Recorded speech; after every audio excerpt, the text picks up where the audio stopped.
ഉടയാത്ത പ്രണയ ഗോപുരങ്ങൾ. ഈ കഥ എഴുതിയത് ജോജിഷ് മാനന്തവാടി.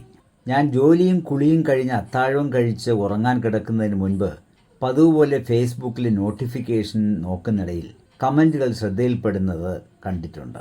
അപ്പോഴാണ് മീര റാണിയുടെ പ്രൊഫൈൽ ചിത്രം കണ്ടത്. അതിൻ്റെ താഴെ ഞാൻ എഴുതിയ കമൻറ്റിന് അവൾ മറുപടി ഇട്ട് ഞെട്ടിപ്പിച്ചു. അതിന് താഴെ മനോഹരമായ വരികൾ എഴുതി ചേർത്തു. പ്രണയാർദ്ധം എന്നൊക്കെ വിശേഷിപ്പിച്ചപ്പോൾ അവൾ കുറിച്ചത് ഇങ്ങനെയായിരുന്നു: പ്രണയം ചിലപ്പോൾ അങ്ങനെയാണ്. എന്നെ ചിലതൊക്കെ വല്ലാതെ സ്പർശിച്ചു. ഞാൻ പ്രൊഫൈലിൽ കയറി നോക്കി. അതിൽ പ്രണയത്തെക്കുറിച്ചായിരുന്നു അവൾ എഴുതിയതും ഞാൻ അതിലുള്ള മറുപടി കൊടുത്തതുകൊണ്ട് നിന്റെ ഓരോ വരികളും വളരെ നന്നായിരിക്കുന്നു, അർത്ഥമുള്ള വാക്കുകൾ എന്ന് പറഞ്ഞുകൊണ്ട് റിക്വസ്റ്റ് ഇട്ടിരുന്നു. ആ വരികൾ വായിച്ചപ്പോൾ എനിക്ക് ഒരുപാട് സന്തോഷം തോന്നിയിരുന്നു. ഒടുവിൽ അവളുടെ വാട്സാപ്പ് ഫോൺ നമ്പർ മെസ്സേജറിൽ അയച്ചുകൊണ്ട് അവൾ ഇങ്ങനെ കുറിച്ചിരുന്നു: നിന്റെ ഓരോ എഴുത്തുകളും എനിക്ക് ഇഷ്ടമായിട്ടോ, തുടർന്നും എഴുതുമല്ലോ. എന്നെ ഇടയ്ക്കിടയ്ക്ക് വിശേഷങ്ങൾ പറഞ്ഞുകൊണ്ട് വിളിക്കണം കേട്ടോ, മെസ്സേജുകൾ അയക്കണം, ഞാൻ അതിനുവേണ്ടി കാത്തിരിക്കും എന്നൊക്കെ. അങ്ങനെ അവളുടെ ഫോൺ നമ്പർ ഞാൻ ഫോണിൽ അപ്പോൾ തന്നെ സേവ് ചെയ്തു വെച്ചു. ഞങ്ങൾ പരസ്പരം കൂടുതൽ അടുത്തുകൊണ്ട് ഫോണിലൂടെ വിളിക്കാൻ തുടങ്ങി. സന്തോഷങ്ങളും സങ്കടങ്ങളും പരസ്പരം പങ്കുവെച്ചുകൊണ്ടായിരുന്നു. അപ്പോഴും അവൾക്ക് എന്നെ നേരിൽ കാണണമെന്ന് ആഗ്രഹം പ്രകടിപ്പിച്ചുകൊണ്ടിരുന്നു. അങ്ങനെ ദിവസങ്ങൾ കടന്നുപോയി. അങ്ങനെ ഒരു ദിവസം എൻ്റെ ഫോണിലേക്ക് അവളുടെ രചനകളും ഫോട്ടോസും ശുഭദിന ആശംസകളും അയച്ചിരുന്നു. ഞാൻ തിരിച്ചും മറുപടി അയച്ചു. ആദ്യമൊക്കെ റിപ്ലൈ ഉണ്ടായിരുന്നെങ്കിലും പിന്നീടായപ്പോഴേക്കും റിപ്ലൈ ഒന്നും കണ്ടില്ല. പിന്നീട് അവളുടെ മുന്നിൽ ചെറുതായതുപോലെ എനിക്ക് തോന്നാൻ തുടങ്ങി. അതിൻ്റെ പേരിൽ ചെറുതായി പിണങ്ങിയിരുന്നു. അവൾക്ക് അവളുടെ കാഴ്ചപ്പാടുകൾ ഉണ്ടായിരുന്നു. അതിൽ നിന്നും മാറാൻ അവൾക്കും ഇഷ്ടപ്പെട്ടിരുന്നില്ല. കുറച്ച് നാളുകൾ കഴിഞ്ഞപ്പോൾ അവൾ ഫോണിൽ എന്നെ വിളിച്ചു. ഞാൻ ഫോൺ എടുത്തപ്പോൾ ജോജു നിന്റെ വീട്ടിലേക്ക് വരുമെന്ന് പറഞ്ഞുകൊണ്ടായിരുന്നു. ആ കോളുകൾ അന്ന് വരുമ്പോൾ എനിക്ക് നെറ്റിയിൽ തൊടാൻ കുറച്ച് ചന്ദനം വാങ്ങി വെക്കണം, അപ്പോൾ വരുന്ന ആ ദിവസം അറിയിക്കണം, അന്ന് വാങ്ങി വെക്കുമല്ലോ, ഇവളോട് ഞാൻ സന്തോഷത്തോട് പറഞ്ഞു. കുറച്ച് നാളുകൾക്ക് ശേഷം അവൾ വീണ്ടും ഒരു ഫോൺ കോൾ.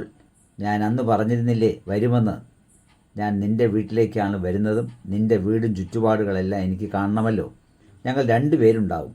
അന്ന് ക്രിസ്മസ് ദിവസമായിരുന്നു. വീട്ടിൽ അവർ കാറിൽ വന്നിറങ്ങി. ഞാൻ ചേട്ടനെയും ചേച്ചിയെയും വിളിച്ചുകൊണ്ട് ഉമ്മറത്തേക്ക് ചെന്നു. ആരാണ് വന്നിരിക്കണേ നോക്കിയേ എന്ന് ഞാൻ ചിരിച്ചുകൊണ്ട് പറഞ്ഞു.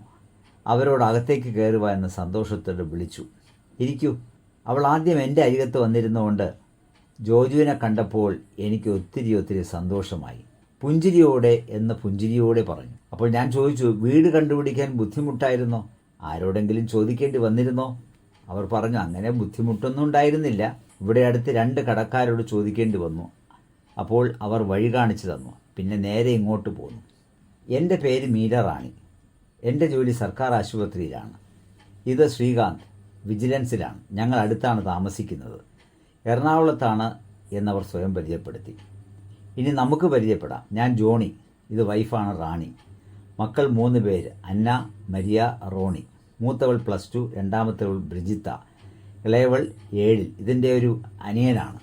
കൃഷി വകുപ്പിലാണ് ജോലി. എനിക്ക് ജോലി കന്നാര കൃഷിയും റബ്ബറുമാണ്. ഭാര്യയുടെ ജോലി ഹൗസ് വൈഫാണെന്ന് പറഞ്ഞുകൊണ്ട് അവർക്ക് ചേട്ടൻ പരിചയപ്പെടുത്തി കൊടുത്തു.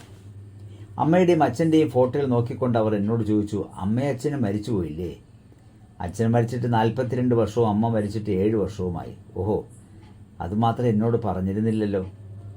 ജോജു, അത് സാരമില്ല, എനിക്ക് അച്ഛനും അമ്മയുമല്ല, ഇപ്പോൾ ഇവരാണെന്ന് ഞാൻ പറഞ്ഞുകൊണ്ട് നമുക്കിനി കാപ്പി കുടിച്ചതിന് ശേഷം വിശേഷങ്ങൾ പറയാം. അപ്പോൾ അവർ പറഞ്ഞു, ഞങ്ങൾ കാപ്പി കുടിച്ചിട്ടാണല്ലോ വരുന്നത്. അത്ര വലിയ ഗമയൊന്നും വേണ്ട കേട്ടോ. ഇവിടം വരെ വന്നിട്ട് കാപ്പി കുടിക്കാതെ പോയാൽ എങ്ങനെയാണ്? ഞങ്ങൾക്കൊണ്ട് സന്തോഷമാകുമോ എന്ന് പറഞ്ഞപ്പോൾ ഞങ്ങളുടെ കൂടെ ജോജുവും ഇരിക്കണമെന്നും ഞാൻ കാപ്പി കൂടി കഴിഞ്ഞ് മറ്റത്തേക്ക് ഇറങ്ങി നിൽക്കുമ്പോഴാണ് നിങ്ങളുടെ വരവ് കാണുന്നത്. അങ്ങനെയൊന്നും പറഞ്ഞാൽ പറ്റില്ലല്ലോ, ഞങ്ങളുടെ കൂടെ ഇരിക്കണം എന്നവൾ ശാഠ്യം പിടിച്ചു. അങ്ങനെ ഞാനും ഒപ്പം അവരുടെ കൂടെ കാപ്പി കുടിക്കാൻ ഇരുന്നപ്പോഴാണ് അവൾക്കും സന്തോഷമായത്. കാപ്പി കുടിക്കുന്നതിനിടയിൽ മേശയുടെ ഗ്ലാസ്സിനിടയിൽ വർണ്ണക്കല്ലുകളോടായിരുന്നു അവൾക്ക് പ്രിയം. അവൾ മെല്ലെ ചോദിച്ചു, എനിക്ക് വർണ്ണക്കല്ലുകൾ കുറച്ച് വേണമല്ലോ. എവിടെ നിന്നാണ് വാങ്ങിയത്? കാണാൻ നല്ല ചന്തമാണ് ഈ കല്ലുകൾ, അവൾ പറഞ്ഞു. കാപ്പൂടി കഴിഞ്ഞപ്പോൾ ചേച്ചിയമ്മ എല്ലാം നന്നായിരുന്നു അഭിനന്ദന വാക്കുകൾ പറഞ്ഞുകൊണ്ട് കസേരയിൽ നിന്ന് അവൾ മെല്ലെ എഴുന്നേറ്റു. പിന്നെ പരിസര പ്രദേശങ്ങൾ ചുറ്റി കണ്ടുകൊണ്ടിരുന്നു. ഞങ്ങളുടെ നാട്ടിലേക്കാളും എത്രയെത്ര മനോഹരമായിരിക്കുന്നു ഇവിടെ. സ്ഥലത്തിനിവിടെ എന്ത് വില വരും ജോജു? മതിപ്പ് പോലെ 4 ലക്ഷം രൂപ വരും. മീര റാണി, അപ്പോൾ ഞങ്ങളുടെ നാട്ടിൽ മതിപ്പ് പോലെ 8 ലക്ഷം രൂപ വരും. അവിടെ ഇപ്പോൾ വില കുറവാണല്ലോ. പറ്റിയാൽ കുറച്ച് സ്ഥലം നോക്കാമല്ലോ ജോജു. ഞങ്ങൾക്കിവിടുത്തെ കന്നാര കൃഷിയും തോട്ടവും കാണണം. അതിനെന്താ, കാണിച്ചു തരാമല്ലോ. കന്നാര കൃഷി തോട്ടം കാണിച്ചു കൊടുക്കുകയും കുറച്ച് കന്നാര ചക്ക വെട്ടിക്കുഴിക്കുവാനും കുറച്ച് കൊണ്ടുപോകാനും പാർസൽ ചെയ്തു കൊടുത്തു. ഞങ്ങൾ ആദ്യമായിട്ടാണ് ഇങ്ങനൊരു കൃഷിത്തോട്ടം കാണുന്നത്. ഇവിടെ കിലോയ്ക്ക് കന്നാര ചക്കയ്ക്ക് എന്ത് വിലയാണ്? കിലോ 30 രൂപ. അവിടെ കടയിൽ വാങ്ങാൻ കിട്ടുന്ന 60 രൂപയാണ്. ഇനി ഞങ്ങൾ പോയിട്ട് വരുമ്പോൾ ഞങ്ങളുടെ നാട്ടിലെ കുറച്ച് പഴങ്ങളും കൊണ്ടുവരാം. ഇനിയും കൂടുതൽ വിശേഷങ്ങൾ പറയുവാണ്ട്. ഇനി വരുമ്പോൾ ആകട്ടെ, ഇവിടെ വരുമ്പോൾ ഞങ്ങളുടെ കൂടെ നാട്ടിലേക്ക് വരണം കേട്ടോ. അവിടുത്തെ ഞങ്ങളുടെ വീടും നാട്ടുപ്രദേശങ്ങളും ഒക്കെ കാണാം. പിന്നെ പേര് കേട്ട പള്ളിയും ഉണ്ട്, ഇടപ്പള്ളിയിലെ സെൻറ്റ് ജോർജ് ചർച്ച്. അവിടെ പോയിട്ട് പ്രാർത്ഥിക്കുകയും അതിനുശേഷം മടങ്ങി വരികയും ചെയ്യാമല്ലോ.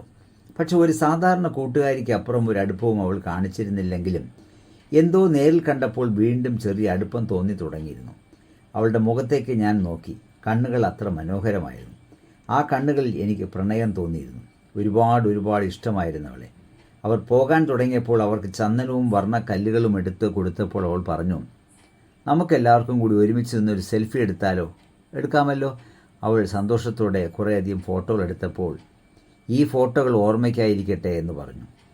അവൾ എൻ്റെ കൈകളിൽ ചേർത്ത് പിടിച്ചുകൊണ്ട് ജോജു വീണ്ടും വരാം എന്ന് എന്നോട് യാത്ര പറഞ്ഞതും നിറ കണ്ണുകളോടെയായിരുന്നു. അവൾ ഈ പടികൾ ഇറങ്ങി കാറിൽ കയറിയതും അവരുടെ കാറ് ദൂരെ മറഞ്ഞപ്പോൾ എൻ്റെ മനസ്സ് വിതുമ്പിക്കൊണ്ടിരുന്നു. ചിലരുടെ കടന്നുവരവുകൾ അങ്ങനെയാണ്. ഒരു നിമിഷം കൊണ്ട് ഒരു യുഗത്തിൻ്റെ ദൂരം ചേർക്കുന്നവർ, ഒരു ചിരി കൊണ്ട് വസന്തം വിരിക്കുന്നവർ, സ്നേഹത്തിൻ്റെ കണ്ണുകൾ എപ്പോഴും മുറുക്കിക്കൊണ്ടേയിരിക്കുന്നവർ, പിരിയും നേരം കണ്ണുകൾ നനവ് പൊടിക്കുന്നവർ. അതെ, സ്നേഹം ഉറവ് പറ്റാത്തതെന്ന് കാലം. ഞാൻ ഇന്നും അവരുടെ വരവിനെ കാത്തിരിക്കുന്നു പ്രതീക്ഷയോടെ. ഈ കഥ ഇവിടെ അവസാനിക്കുന്നു.